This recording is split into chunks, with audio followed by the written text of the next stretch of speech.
Hi guys, welcome back to my channel. Today I'm going to be talking about 10 steps that your girl used to skip for whatever reason that I have now started implementing into my makeup routine on a daily basis, and they have completely changed my makeup game. Now some of these things you guys are going to be like, duh girl, where you been at? And others I feel like you might be like, I always wondered if that was really worth it or not. If you are interested in hearing my thoughts, then definitely stay tuned till after the intro.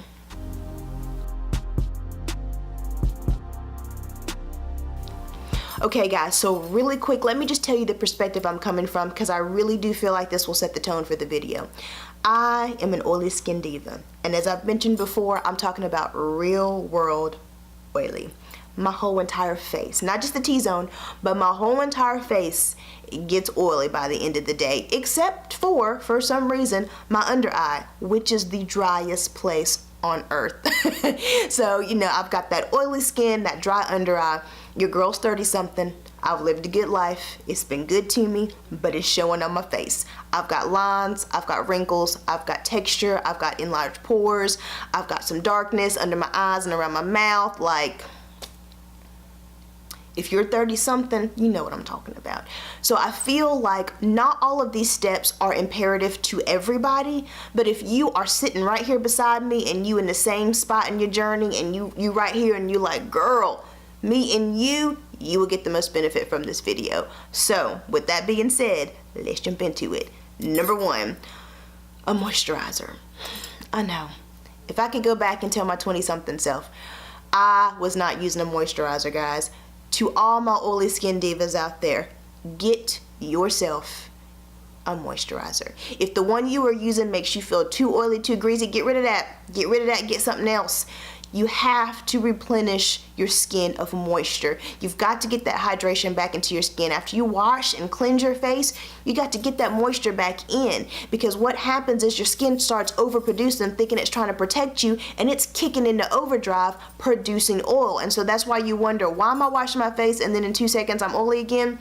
It's because you either aren't using a moisturizer or your moisturizer is not doing what it needs to be doing for you. So definitely get yourself a good moisturizer. I have been loving the TimeWise Age Fighting Moisturizer from Mary Kay. I do use the combination to oily skin. Love, love, love this stuff. Get yourself a moisturizer. Get one. Number two, using an eye cream.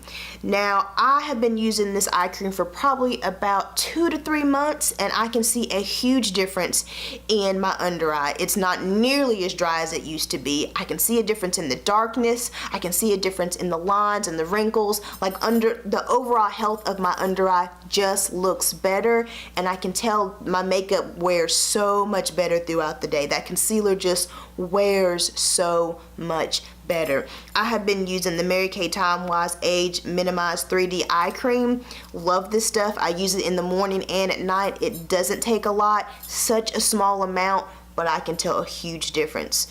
An eye cream. It might not be for everybody, but for us, get yourself an eye cream.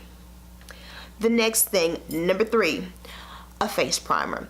I use a face primer primarily for 3 things. Number one, because I have so much texture on my skin and enlarged pores, I need something to go in and smooth all that out before I start putting on any type of foundation. If I don't, that foundation just kind of sinks into all the nooks and crannies. It has to work harder. I use a whole lot more, and the overall finish to me just doesn't look as impressive. I also use a primer as an additional layer between my skin and the foundation. I feel like having that extra layer, especially if it's a mattifying primer, kind of helps keep that oil at bay. It's just one more level that oil has to break through before I start seeing it on top of my makeup, and it just makes it feel and look like my makeup is lasting longer. And number three, which is specifically to this one from Mary Kay, it's the foundation primer. This one has an SPF of 15 in it, which I absolutely love, because an extra layer of SPF is an extra layer of SPF. And the fact that I'm getting it in a smoothing primer, absolutely love it. Just absolutely love it. Number four, using a color corrector. Now, I do not feel that everybody needs to color correct. I don't. And I don't feel like everyone needs to color correct everything. So just because you use one doesn't mean you have to use all of them. But if you were like me and you notice that when you put your foundation on and your concealer, you still have some darkness, especially right here underneath your eye or around the mouth or anywhere else on the face, like maybe you look at your skin after the foundation's on and you see some dark or gray areas, you might want to try color correcting. I find that color correcting before or after your foundation, whichever one you're more comfortable with, allows me to use less foundation. I'm not having to cake it on so much because I'm highlighting those areas or correcting them before I go in with that or before I go in with a concealer. So I'm using less product because I'm kind of taking care of that by itself. So I really do love this e.l.f. color correcting pen. I do have mine in the color Correct Dark Circles. It's for deep skin tones. No worries, I have a full video on this product. And down below, even if you don't use this one though, get yourself a color corrector. Try one, just try one. Figure out what you need to correct and then just kind of play around with them. I definitely like this one though. I like the pen and I like the liquid. I just like it all together. Number 5 is actually putting primer, eyeshadow primer, under on my lower lash line. Now I always put it on my eyes. I actually have to put primer on my eyes even if I don't wear eyeshadow because my lids are so oily. But a lot of times I was skipping going under here, and now that I've started to actually apply some to that lower lash line, I can see that my eyeliner and my eyeshadow stays in place a little bit longer before it starts smudging all over the place. It still smudges because I have watery eyes. Y'all know my eyes are so expressive. They water when I laugh, smile, cry, yawn, like they just water. So I'm definitely putting any type of product down there to the test, but adding this primer to that lower lash line has really helped me a lot. And what I like to do, I got this tip from my girl D Hall, is I actually just put a little bit on a Q-tip right here. Yeah. And that allows me to really concentrate this underneath my eye. So I'm just going to take this Q-tip and just right there at that lower lash line, I'm just rubbing this primer in. I'm going to come over here and do the same thing, just apply it, and then really kind of use the Q-tip to blend it in. Getting a little bit on the lower lash line, but really focusing underneath. Alright. Number 6, setting my foundation. Now I feel like setting my foundation works for my oily skin because number 1, it's kind of locking that liquid in place. So I put that liquid or that cream all over my face. It's feeling good. Some foundation really sets fairly quickly, some doesn't, but regardless, just going in with that light dusting of powder really makes me feel like it's locked in place, it's nice, it's set, and it's ready for me to go to the next step of my routine. I have really been loving this Urban Decay All Nighter. This is the waterproof setting powder. Don't be afraid of this one. I know the color can be a little bit off-putting, but even though it's this beigeish color on my skin, it does act translucent. It just gives you the smoothest set. It kind of blurs everything out. It sets everything in place, and I do feel like this does have some waterproof tendencies, at least as far as crying and sweating. I think it does a good job of keeping all of that at bay and making sure that my foundation looks as nice as long as possible. So just kind of going in there and setting that foundation before you move on to the rest of your face products. 7, using a bronzer. Now I can look back at some of my old videos. The one that comes to mind the most is my review of the Tarte Shape Tape.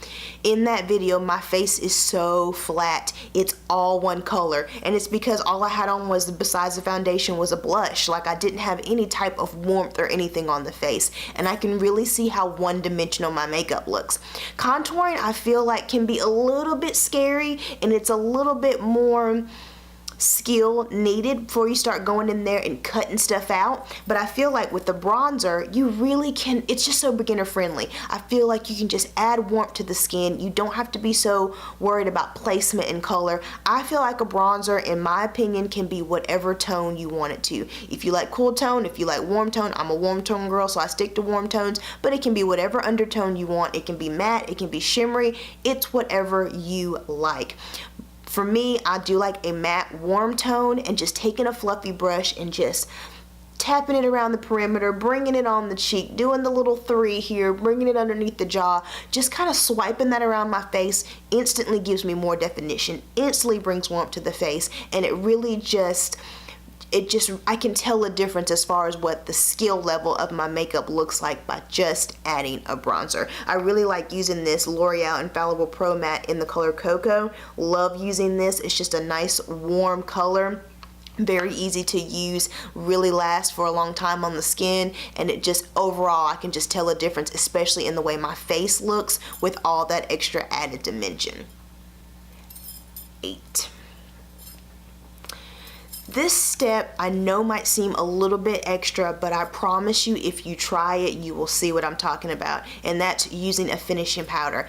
After I'm done with all of my face makeup, so I've put on my foundation, I've put on my concealer, I've put on my bronzer, I've put on my blush, the last thing I like to do before putting my setting spray on is going in with a light, almost satiny or maybe luminous type of powder with a fluffy brush and just lightly swirling it all over the skin. And what that does is not only does it just kind of blend everything together, so there's not that foundation, that bronzer, that blush, everything looks like it's all nice and swirled within each other, but it also, because most of my products that I use on my face are flat or matte, when I use something that has a little bit of glow, a little bit of sheen, it actually puts a little bit of glow on top of the skin. But because it's that last layer, not like the first or my foundation, I feel like it doesn't make me oilier, it just adds like a nice natural glow to the skin. I've been loving this Lorac Porefection Baked Perfecting Powder in the color Deep. It does have a little bit of sheen to it, a little bit of glow, but honestly guys, I'm telling you, going in with a nice fluffy brush and just lightly swirling that all over the face, really just, it blurs out my skin, and honestly to me, it makes me look like I have more skills than I really do. I'm just gonna be honest with you. Like, it just makes me look like my makeup looks more on point than it did before I went in with that particular step. So it does seem extra, it's another layer, but I promise you, just finishing everything off, I can really tell a difference. You don't have to use this one. I believe e.l.f. has a quad of illuminating powders maybe, and I think Milani has a good illuminating powder. I would suggest, if you're like me and you use nothing but matte products, I would suggest picking something that's got a little bit of shine, a little bit of glow to it, because I think that is where you're really going to bring that life back into your face, and it's really going to give you that overall glow as well as smoothing as well as finishing that you're looking for. So it's extra, but I can tell a difference.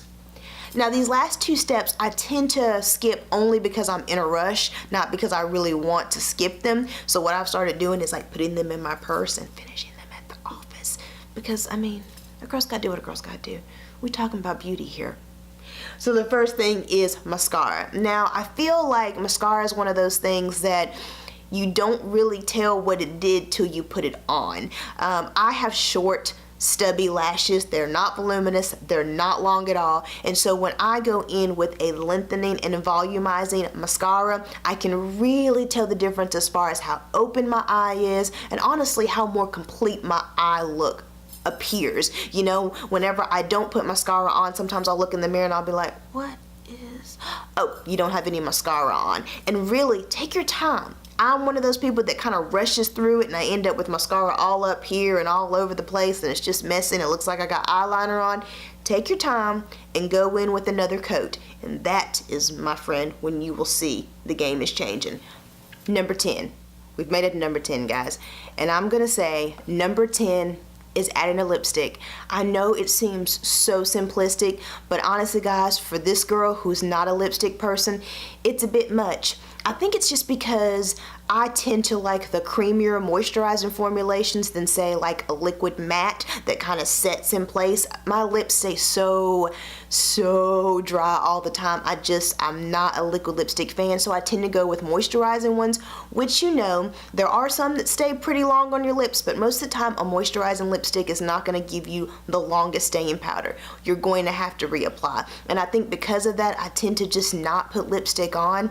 However, I will say putting on a lipstick just instantly steps up your makeup game. Whether you're doing a light makeup day or you're going full glam, throwing on a lipstick it just changes the game. Now me, I tend to stick with nudes or neutrals. I think it's just easier. Sometimes I have a little bit of issue matching my lipstick with my eye look, so finding myself just a nice easy nude that just goes with everything, my lips but better, it's just been wonders for me. I really have been enjoying the Mented lipsticks. I do have a full review on these, so I do love these. The one I'm going to be wearing today is Peach Please, and it's the creamiest moisturizing formula. It's just a nice neutral color. It has a little bit of peach in it, but it's more brown than anything, and I feel like it just, oh, look at this, I'm show you.